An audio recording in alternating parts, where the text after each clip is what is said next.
Welcome to one TV special focus. నేను మీ పవన్ కృష్ణమూర్తి. తెలంగాణలో Congress party అధికారంలోకి వచ్చి ఏడాది దాటింది.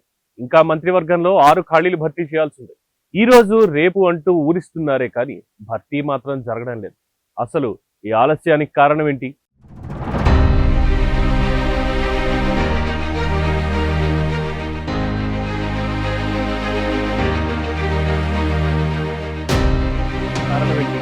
సామాజిక సమీకరణాలు అడ్డొస్తున్నాయా? బీసీ నినాదం ఊపందుకోవడంతో తీసివేతలు కూడికలతో తలమునకలయ్యారా?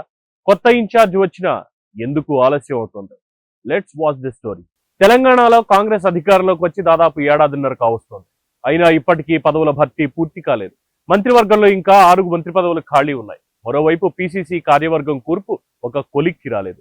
ఇంకా కొన్ని కార్పొరేషన్లకు చైర్మన్లను నియమించాల్సి ఉంది. అధికార పదవులు సైతం ఖాళీగానే ఉన్నాయి. ఈ రోజు రేపు అంటూ ఊరిస్తున్నారే కానీ పదవుల భర్తీ మాత్రం జరగడం లేదు.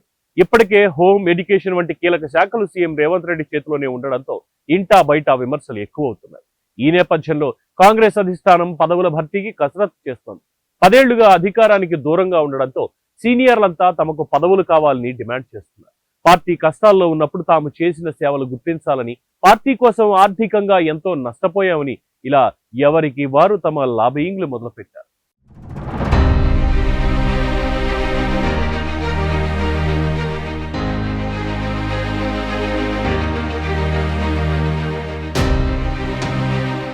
మరోవైపు ఇంకా కసరత్తు పూర్తి కాకపోవడంపై నేతల్లో, కార్యకర్తల్లో అసహనం పెరిగిపోతోంది. ఈ తరుణంలో కాంగ్రెస్ పదవుల భర్తీకి రంగం సిద్ధం చేసింది.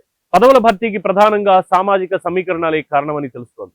కొన్ని సామాజిక వర్గాలకు ఇప్పటికీ మంత్రి పదవులు దక్కలేదు. దీంతో అధిష్టానం సామాజిక కోణంలోనే కసరత్తు చేస్తోంది. ముందుగా కేబినెట్ బెర్తులో రెడ్లు, బీసీలకు 2 పదవులు ఇవ్వాలనే విషయంలో తీవ్ర పోటీ ఎదురవుతోంది. బీసీలకు 2 పదవులు ఇవ్వాల్సిందే అంటూ ఇప్పటికే పీసీసీ చీఫ్ మహేష్ కుమార్ గట్టిగా డిమాండ్ చేస్తున్నారని తెలుస్తోంది. ఇక ఎస్సీల్లో మాల మాదిగలు, బీసీల్లో 5 ప్రధాన కులాలు, ఎస్టీల్లో లంబాడా సామాజిక వర్గాలను నొప్పించకుండా పదవులను భర్తీ చేయాలని అధిష్టానం భావిస్తోంది. అలాగే మిగతా పదవులకు పార్టీ కోసం త్యాగం చేసిన వారికి సీనియర్లకు ఛాన్స్ ఇవ్వనున్నారు. 10 ఏళ్ల తర్వాత అధికారంలోకి రావడంతో పదవులపై చాలా మంది సీనియర్లు ఆశలు పెట్టుకున్నారు. కొంతమంది ఎమ్మెల్యే టికెట్లని త్యాగం చేశారు. వాళ్ళకి న్యాయం చేయలేకపోతే ప్రజల్లో తప్పుడు సంకేతాలు వెళ్లే ప్రమాదం ఉంది. అందుకే ఆచి తూచి అడుగులు వేస్తోంది కాంగ్రెస్ అధిష్టానం.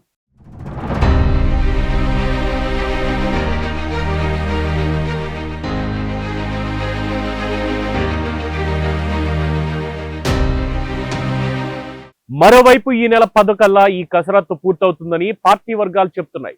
6 కేబినెట్ పదవులు, 1 డిప్యూటీ స్పీకర్, 1 చీఫ్ విప్, ఢిల్లీలో ప్రత్యేక ప్రతినిధి, 2 లేదా 3 ప్రభుత్వ సలహాదారులు, 4 ఎమ్మెల్సీలు, 4 పార్టీ వర్కింగ్ ప్రెసిడెంట్లు, 2 ఏఐసిసి కార్యదర్శులు సహా కొన్ని కీలక పదవులతో పాటు అనేక ఇతర కార్పొరేషన్ పదవులను భర్తీ చేయాల్సి ఉంది. సామాజిక సమీకరణాలు బేరీజు వేసుకుని భర్తీ చేయాలని అధిష్టానం ఆలోచిస్తోంది. ఈ క్రమంలోనే మంత్రి పదవులకు మాత్రం విపరీతమైన డిమాండ్ ఉంది. వివిధ సామాజిక వర్గాల నుంచి పలువురు మంత్రి పదవుల కోసం డిమాండ్ చేస్తున్నారు. కొంతమందికి ఎమ్మెల్సీ పదవులు లాంటివి ఇచ్చినా వాటికి అంత ప్రాధాన్యం చూపే అవకాశం కనిపించడం లేదు. ముఖ్యంగా బీసీ, ఎస్సీల నుంచి ఈ డిమాండ్లు ఎక్కువగా వస్తున్నట్లు తెలుస్తోంది.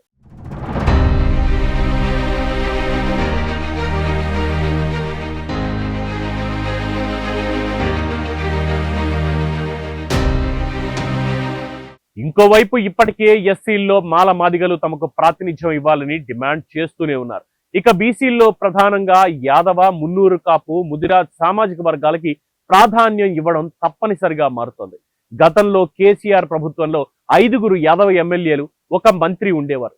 ప్రస్తుతం ఈ సామాజిక వర్గంలో 1 ఎమ్మెల్యే కూడా లేకపోగా మంత్రి పదవి లేనేలేదు. దీంతో ఆ సామాజిక వర్గ పెద్దలు కేసీఆర్ తమకు ఇచ్చిన ప్రాధాన్యాన్ని కాంగ్రెస్ కొనసాగించడం లేదని భావిస్తున్నారు.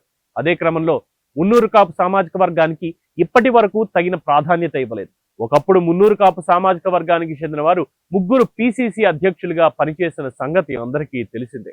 ఇలా ప్రతి సామాజిక వర్గంలోనూ ఇదే తీరు కనిపిస్తోంది. మైనారిటీ వర్గాల నుంచి కూడా మంత్రి పదవికి పోటీ నెలకొంది. ఇప్పటి వరకు మంత్రివర్గంలో మైనారిటీలు లేరు. ఈ పరిణామాల మధ్య కులాల లెక్కలతో కాంగ్రెస్ పార్టీ అందరినీ మెప్పించగలుగుతుందా? నాయకులని ఒప్పించగలుగుతుందా? కులాల కూడిక, తీసివేత లెక్కల్లో కాంగ్రెస్ ఏ మాత్రం ఏమరపాటుగా వ్యవహరించినా వారి ఆగ్రహానికి గురికాక తప్పదని విశ్లేషకులు భావిస్తున్నారు. మరి కాంగ్రెస్ అధిష్టానం ఎలా స్పందిస్తుందో, ఏం చేస్తుందో వేచి చూడాల్సిందే మరి. ఇది ఈరోజు స్పెషల్ ఫోకస్. చూస్తూనే ఉండండి వన్ టీవీ, ప్రతి క్షణం ప్రజల పక్షం.